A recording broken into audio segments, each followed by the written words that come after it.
Boa noite. Primeiro eu quero agradecer a presença de vocês aqui, mais uma vez. Acho que é o quarta ou quinta edição dessa conversa que a gente tem todo ano sobre câncer de intestino.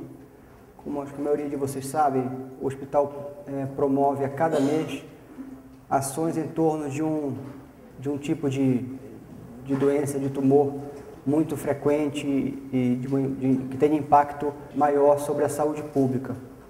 E esse mês de março, seguindo até uma tendência internacional, de direcionar o mês de março para o câncer de intestino, como já é bem estabelecido, o outubro para câncer de mama e novembro para câncer de próstata. Esse ano, é claro que a gente vai enfatizar aspectos importantíssimos de prevenção, mas a gente escolheu aprofundar as discussões em aspectos um pouquinho mais específicos de situações que ocorrem após o tratamento, de médio e de longo prazo, já que câncer de intestino é uma doença de um alto potencial de cura e a gente tem que se preocupar muito com prevenção, mas também com o que acontece depois, exatamente pelas altas taxas de cura que a gente tem hoje.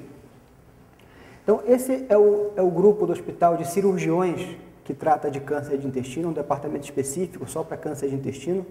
Esse grupo não está todo representado aqui, mas alguns colegas dessa foto estão aqui, como o Dr. Nakagawa, que também é chefe do departamento de endoscopia, o Dr. Celso, o Dr. Tiago. Mas nós vamos contar muito com a presença hoje do grupo de nutrição e do grupo de enfermagem para nos ajudar nessa discussão. Então vamos começar com essas perguntas básicas e bastante importantes. Primeiro, definir o que é intestino grosso, do que nós estamos falando de câncer coloretal, que significa câncer de intestino grosso, se isso realmente tem relevância em saúde pública, se nós podemos prevenir tumores de intestino, como tratá-los e focar um pouquinho mais hoje em resultados e sequelas de tratamento. Então vamos ver se a gente consegue entender essa figura esquemática aqui do nosso corpo. Então aqui o tórax, os pulmões, o coração e aqui o abdômen e a cavidade abdominal. Então só para relembrar, o trajeto do nosso alimento, a digestão começa na boca, passa pelo esôfago, tem uma parte no estômago, aí começa a absorção dos nutrientes no estômago e principalmente no intestino fino, no intestino delgado. Mas nós estamos falando do intestino grosso, porque tumores do intestino delgado são extremamente raros, eles quase não aparecem nas estatísticas. Quando a gente fala de câncer de intestino, a gente está falando de câncer do intestino grosso, que é a fase final da nossa digestão. Na verdade, aqui no intestino grosso já não acontece mais digestão, nem absorção de nutrientes, mas só de água. A grande importância do intestino grosso é absorver água.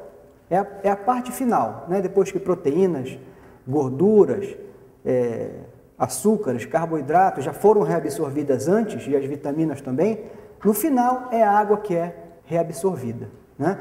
É por isso que o conteúdo do intestino delgado é líquido, mas o que sai nas fezes deve ter uma consistência mais pastosa, porque essa água ela é absorvida nesse trajeto, né? E vai para a nossa circulação sanguínea, e a água é a água da nossa digestão, da nossa ingestão oral. O intestino grosso ele é dividido basicamente nessa parte grande aqui, que nós chamamos de cólon, e o finalzinho, bem final já, na parte final mesmo, chegando no ânus, é o que nós chamamos de reto. Veja como ele ocupa quase todo o abdômen, começa do lado direito. Lembrem que a apendicite normalmente começa com uma dor na parte baixa direita aqui, da nossa barriga, né? Que é onde está o apêndice, ó, que também faz parte do intestino grosso. Sobe, chega junto do fígado, atravessa o abdômen de um lado para o outro e desce até chegar no reto e termina no ânus. Então isso que significa intestino grosso. O cólon e o reto, por isso que a gente vê muito o termo câncer coloretal, ou seja, câncer que acontece em algum ponto desse trajeto. Qual a importância disso para a saúde pública? Como a gente falou agora há pouco, o intestino delgado é muito raro, não tem nenhuma importância para a saúde pública, porque quase não aparece na estatística. Mas vamos ver, em relação ao intestino grosso, ó, no mundo todo, é o terceiro tumor mais frequente entre homens e o segundo entre mulheres. A gente nem precisa ver os detalhes desse mapa, mas o que eu quero mostrar para vocês aqui é que existe uma distribuição bem diferente no mundo, onde a gente vai ter uma incidência, um número de casos muito alto em países mais desenvolvidos e mais baixo em países menos desenvolvidos. O que nos leva a concluir de que realmente é um tumor que está muito associado aos nossos hábitos de vida. No Brasil isso não muda. A distribuição é muito parecida. A nossa região sul, a nossa região sudeste e a região sul, historicamente, ela é mais desenvolvida no sentido de ter mais indústrias, de ter um padrão de vida um pouquinho diferente, mais corrido, do que as regiões norte, por exemplo, que tem uma predominância mais de agricultura, mais rural. E a gente vê essa diferença nítida, tanto para homens como para mulheres, onde nas regiões sul e sudeste, o câncer de intestino é sim considerado um problema de saúde pública. As taxas de incidência aqui nas regiões sul e sudeste são exatamente iguais àqueles países do mundo de maior incidência, né? Então, se para o Brasil todo isso é heterogêneo, para a nossa região onde nós vivemos aqui, sul e sudeste, é um problema sim de saúde pública. Se é um problema de saúde pública, nós temos estratégias de prevenção. A gente primeiro tem que entender que tipo de prevenção a gente quer obter. Existe uma prevenção que é chamada primária, que é quando a gente quer agir sobre a causa da doença. E o que a gente quer é evitar que a doença aconteça. Vamos dar um exemplo bem clássico disso, é o cigarro e câncer de pulmão. É claro que não é a única causa de câncer de pulmão, mas é de longe a mais importante, né? É uma causa única, muito forte, muito conhecida e que pode ser combatida. Então, o câncer de pulmão é um tipo de doença que a gente consegue fazer uma prevenção primária muito eficaz. A gente pode evitar que a doença ocorra cada vez menos, porque você combate um hábito que está fortemente associado. A gente tem também a chamada prevenção secundária, que é quando a gente quer fazer diagnóstico precoce, diagnóstico bem inicial. Aqui significa que eu não consigo controlar muito bem as causas, né?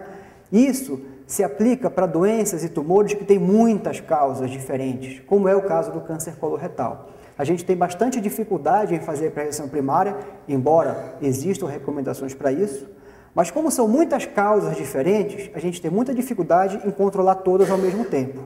E o que vai ser mais eficaz aqui vai ser a prevenção secundária, ou seja, fazer diagnóstico em fases bem iniciais com taxas de cura muito altas. Então, se aqui a gente não consegue agir sobre a causa e não consegue evitar que a doença ocorra, mas, por outro lado, a gente consegue chegar cedo o suficiente para aumentar a taxa de cura.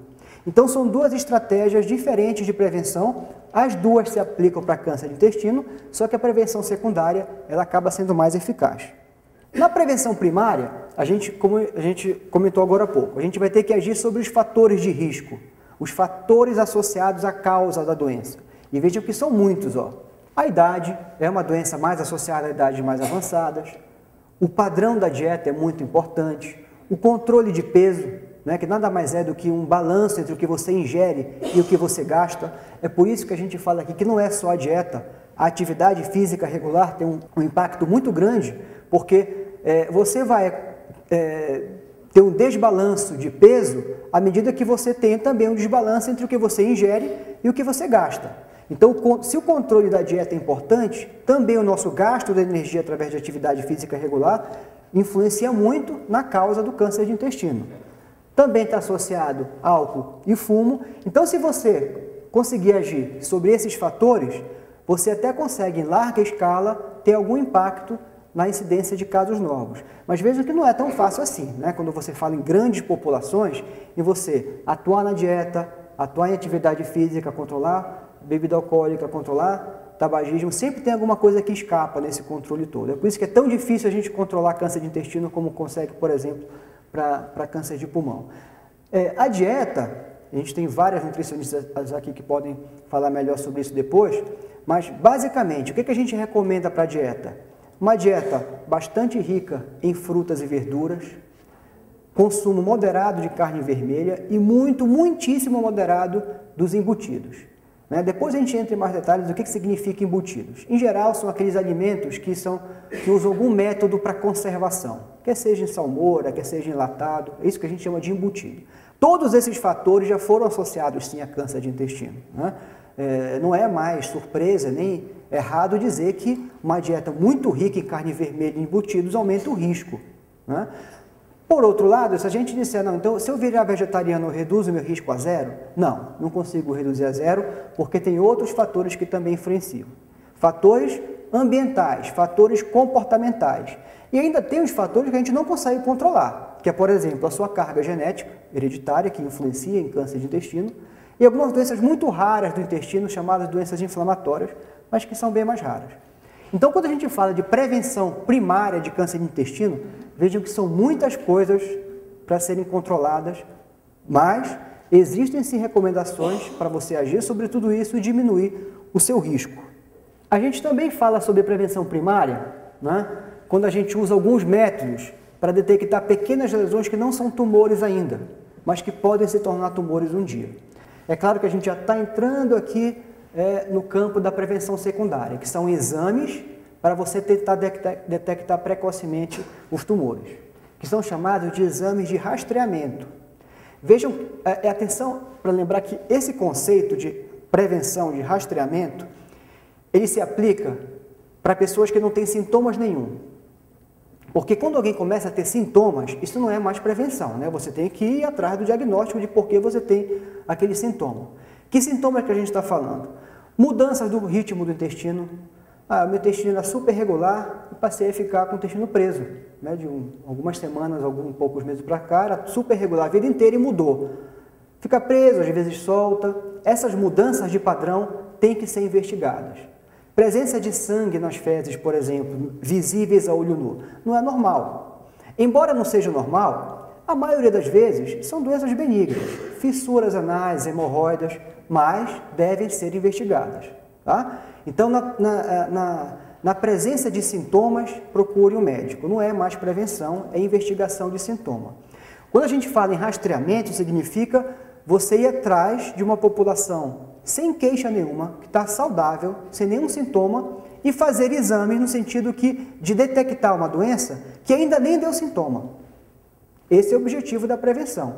Para isso que se faz mamografia, Papa Nicolau e o exame de intestino, para detectar doenças numa fase antes dela dar sintoma. Então, o que a gente usa para fazer isso, né? Eu vou falar sobre os dois métodos mais difundidos no mundo todo, que são a colonoscopia e a pesquisa de sangue oculto nas fezes. Esses exames eles são recomendados para qualquer pessoa que não tenha sintoma nenhum a partir dos 50 anos de idade. Assim como é a mamografia, assim como é o exame da próstata. A colonoscopia ela já entra hoje no rol dos exames preventivos gerais por causa da alta incidência de câncer de intestino. Como é que eu vou fazer colonoscopia numa população tão grande, assim como a brasileira, como é da cidade de São Paulo, que é um exame que tem a desvantagem de ser um pouco invasivo, precisa de um sedativo para fazer o exame, precisa de um preparo intestinal. Então, a grande limitação da colonoscopia é o seu emprego em larga escala. Para isso, cabe a pesquisa de sangue oculto nas fezes, que nada mais é do que um exame de fezes, que tenta detectar traços de sangue que não são visíveis a olho nu. Se eu tenho traços de sangue nas fezes, eu tenho câncer? Não. Isso aqui é uma pesquisa nossa recente, né? De 1.500 pessoas saudáveis, sem sintomas nenhum, que nós aplicamos o teste de sangue oculto. Vejam que ele só foi positivo em 10% dessas 1.500 pessoas. Só em 10%. Então, 10% de 1.500 tem câncer? Não. São essas pessoas que merecem fazer a colonoscopia com mais urgência. Vejam que desses, nós só encontramos 4 casos de câncer em 1.500 pessoas saudáveis, sem sintoma nenhum. 4 casos de câncer que foram todos tratados em fase precoce, né? E não precisamos fazer 1.500 colonoscopias, que não tem nem espaço, nem agenda para isso. Então, essa é a importância da pesquisa do sangue oculto, né? Você selecionar melhor pessoas que têm que fazer o exame com mais urgência, e isso você vai fazer em torno de 10%. A gente não quer só detectar tumores em fase precoce, a gente quer também detectar esses pequenos tumores benignos chamados pólipos. Esses pólipos, eles não são câncer, mas eles têm um potencial, um risco de se transformar em câncer no decorrer dos anos. Então, quando a gente acha um pólipo no exame de colonoscopia, ele já é imediatamente retirado durante o exame. E nisso você se antecipa em alguns anos o aparecimento de um tumor, né? Então, a colonoscopia ela também serve para fazer a prevenção primária, porque você evita que a doença ocorra. Então, em termos de prevenção, é isso que a gente tem para relembrar. São tumores preveníveis a partir de mudanças de hábito de vida, mas principalmente na busca de exames de rastreamento na idade preconizada. Como é que se trata esses tumores depois que a gente encontra esses casos? A principal modalidade ainda é a cirurgia, né? A quase totalidade dos pacientes com diagnóstico de câncer de intestino em algum momento vai fazer uma cirurgia. A quimioterapia é bastante eficaz, mesmo nos estágios mais avançados, mas a gente também usa nos estágios intermediários. E a radioterapia a gente só usa para os tumores no reto. Lembram do reto, aquela partezinha final, perto do ânus? Nessa situação a gente usa a radioterapia e quando a gente precisa usar a radioterapia, o ideal é que ela seja feita antes da cirurgia. Quais os resultados desse tratamento? Vejam por que nós escolhemos esse ano para falar muito sobre resultados e sequelas tardias? Porque a taxa de cura é muito alta, né? Então, câncer de intestino, quando a gente tem um diagnóstico e começa a tratar, a gente já está prevendo que essas pessoas a maioria delas vai ficar curada e vai viver muitos anos, né? Veja que no estágio inicial é quase 100% a chance de cura. É claro que mesmo na fase avançada a chance diminui muito, mas não é zero, né? Então, a gente tem cirurgias, quer seja por via convencional, por laparoscopia, usando cirurgia robótica. A via de acesso não é o nosso grande ponto hoje. O que a gente queria discutir muito hoje com vocês, claro, a gente está aberto para tirar qualquer dúvida, mas agora eu vou convidar a doutora Renata Ferrari, que é enfermeira do departamento que lida especificamente com curativos e estomas. O que são estomas? A Renata vai explicar para vocês, mas quando a gente precisa fazer cirurgia nessa parte final aqui do reto, próximo do ânus, a gente vai precisar fazer uma colostomia ou uma ileostomia, ou seja, exteriorizar o intestino ou temporariamente ou definitivamente. A Renata vai conversar muito com vocês sobre isso. Outra pessoa que eu vou chamar para conversar também é a doutora Mariane Messias, que é uma enfermeira pesquisadora do nosso grupo, que ela trabalha especificamente sobre qualidade de vida em pacientes com câncer de reto tratados a longo prazo e que já estão curados. Quem vai ajudar também muito a gente a tirar dúvidas é a nutricionista Thaís Miola sobre... já falei exaustivamente sobre dieta para prevenir tumores. E depois que eu tratei, depois que isso acabou, qual o papel da dieta na minha qualidade de vida, no meu novo hábito intestinal depois que eu fiz o tratamento com cirurgia, com radioterapia, etc.